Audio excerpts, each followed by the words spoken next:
One job of our liver cells, and to a much smaller extent our kidney cells, is to actually regulate and maintain the proper glucose levels inside our blood. Now, why is that actually important? Why is it important to maintain the proper glucose levels? Well, because the cells of our body actually use that glucose to form the energy ATP molecules, and the ATP molecules are then used to power many different types of processes, such as, for instance, gluconeogenesis. So remember, gluconeogenesis actually uses up a net amount of ATP and GTP molecules. Now, liver cells and kidney cells can undergo gluconeogenesis, and they do actually undergo gluconeogenesis to a very large extent compared to other cells, because other cells such as brain cells and muscle cells don't actually use gluconeogenesis. They only use it to a very small extent under very extreme conditions. And in fact, we have cells of our body, such as red blood cells, that cannot use gluconeogenesis at all. And that's because red blood cells actually don't have mitochondria. And so red blood cells actually depend entirely on the glucose found inside the blood plasma, as do the brain cells and muscle cells of our body. So all these different types of cells actually get that glucose from the blood, uptake that glucose, and then use the glucose, break it down in glycolysis to form the ATP. And that's why it's so important that our liver cells and kidney cells can actually properly regulate the levels of glucose in our blood. Now, previously we saw how the energy charge value within the cell, the ratio of ATP to AMP, can actually be used to regulate the process of glycolysis and gluconeogenesis. So we can use the energy charge of the cell to basically tell us if glycolysis or gluconeogenesis actually predominates.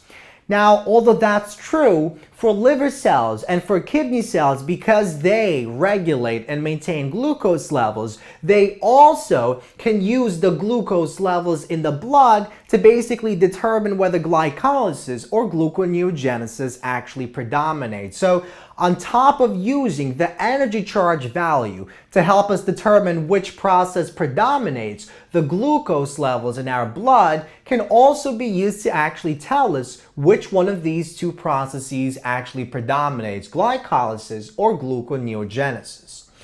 Now, the key element in this regulatory pathway, which is once again a reciprocal regulatory pathway, and we'll see what that means in just a moment, the key element in this pathway is a bifunctional allosteric enzyme that contains two different types of domains.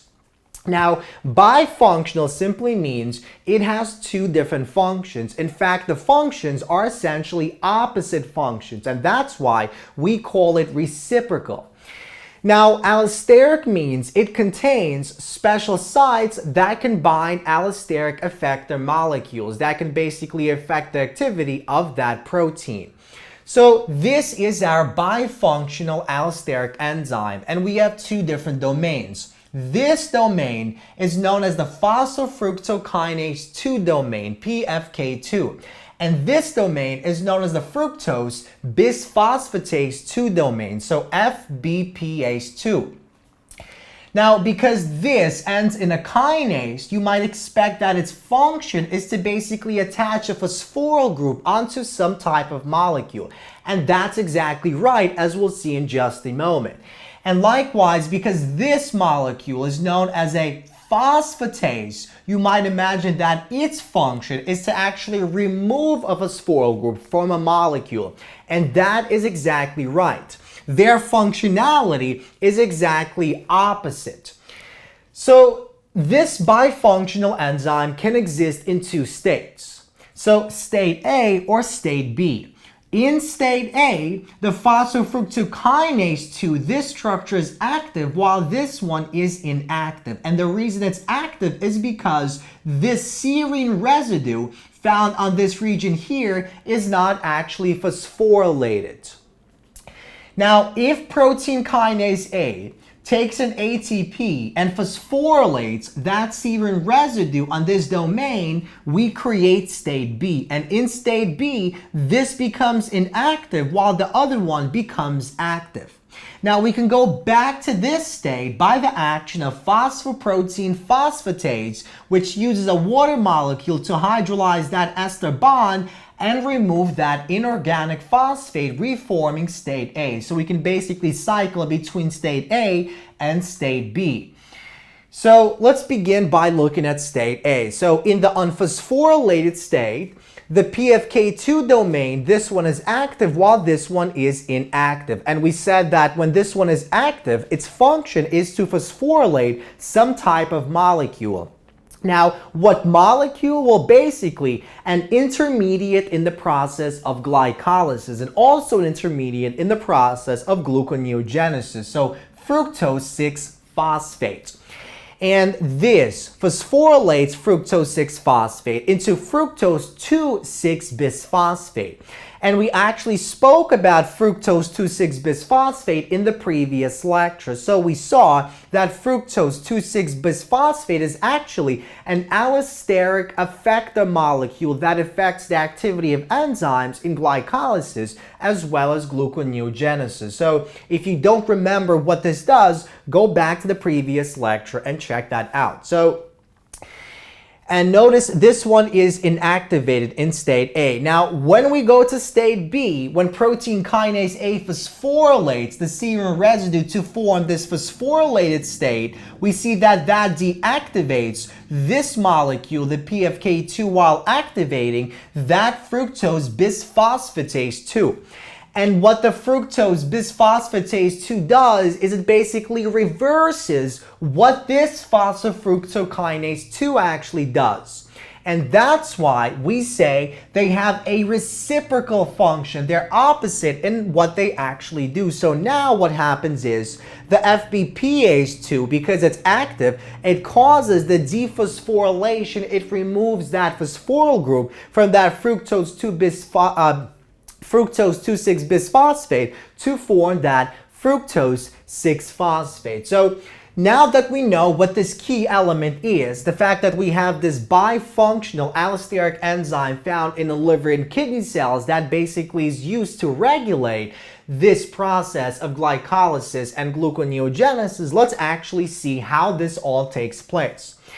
And essentially, we want to basically compare two different conditions. One condition is when we have high blood glucose levels. The other condition is when we have low blood glucose levels. And so let's begin with the high blood glucose levels. So let's suppose we just ate a meal that is rich in carbohydrates, and so we break down the carbohydrates into the individual glucose molecules, and that means the concentration of glucose in the blood essentially rises.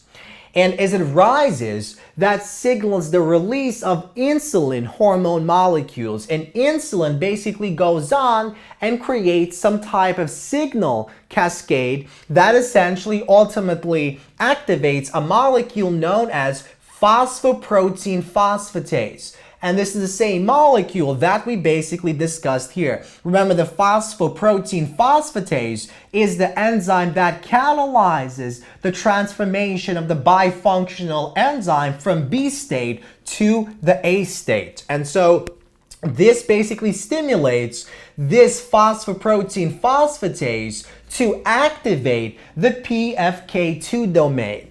And once the PFK2 domain is activated, what it does is it goes on to activate the conversion of fructose 6-phosphate into fructose 2,6-bisphosphate. And again, remember, fructose 6-phosphate is the third intermediate or the second intermediate in the process of glycolysis. So remember, in glycolysis, we first take glucose and transform it into a glucose 6-phosphate, and then we transform glucose 6-phosphate into fructose 6-phosphate.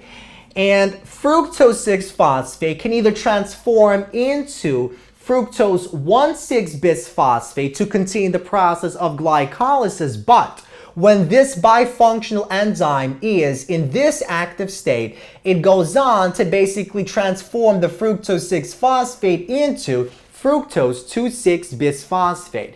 And what this molecule does is it basically creates a positive feedback loop. So this molecule, fructose 2,6-bisphosphate, acts as an allosteric effector, more specifically as a very potent allosteric activator of phosphofructokinase. And phosphofructokinase is needed to actually transform the fructose 6-phosphate into the fructose 1,6-bisphosphate that basically commits that fructose molecule, the glucose, to carrying out the process of glycolysis, and that ultimately stimulates the process of glycolysis.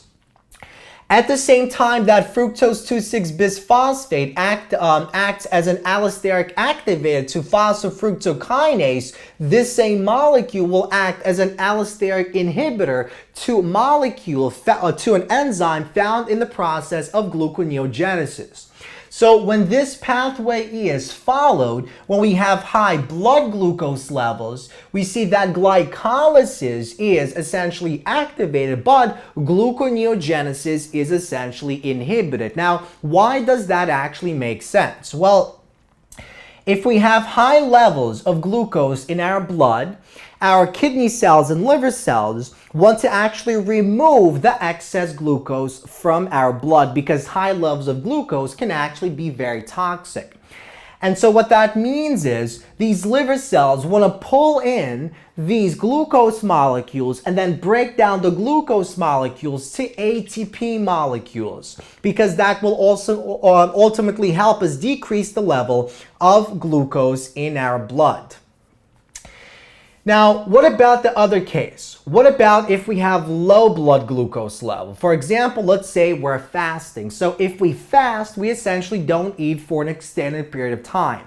And we actually all fast when we sleep. So essentially, as we're sleeping, we essentially have a decrease in the glucose level in our blood. So if we fast, the same exact thing actually happens. And when we have a low blood glucose level, that stimulates a different type of hormone known as glucagon.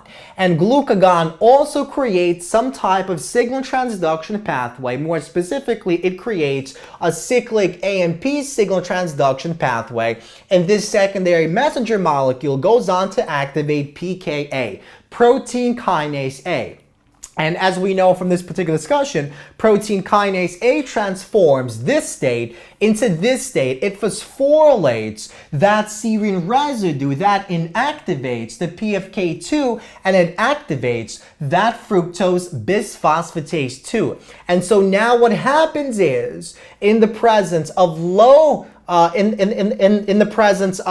blood glucose in our blood plasma, the fructose 2,6-bisphosphate molecule that we formed here basically is transformed back into fructose 6-phosphate via the hydrolysis of that ester bond.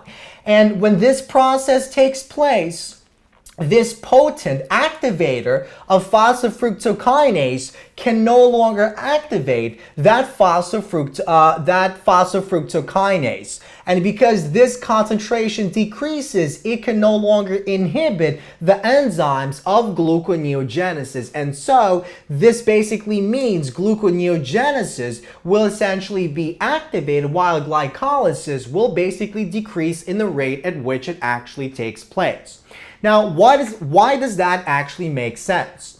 Well, if we have low blood glucose levels, what that means is we essentially want to create more glucose molecules. Why? Well, because the cells of our body, such as red blood cells, our brain cells, our skeletal muscle cells, our cardiac muscle cells, and so forth, all these different types of cells depend on glucose that is present in the blood.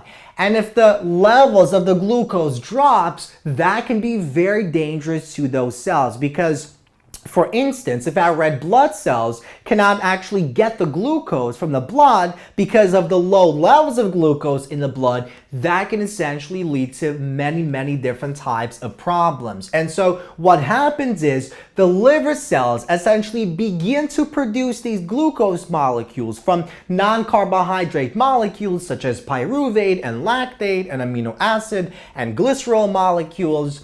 And once we produce those glucose molecules, the cells, liver cells, can release the glucose molecules into the blood, and that will essentially maintain the proper glucose level in the blood. So this is basically the pathway that the liver cells and the kidney cells actually use to regulate and maintain the glucose levels in our blood.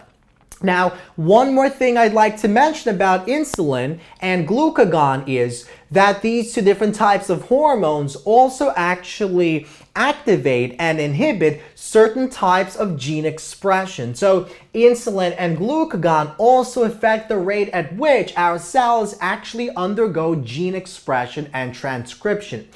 Now, in the case of insulin, because what insulin does is it ultimately wants to actually decrease the level of glucose in the blood, it essentially begins to, or it helps express those enzymes involved in uptaking the glucose from the blood and actually using that glucose to break it down in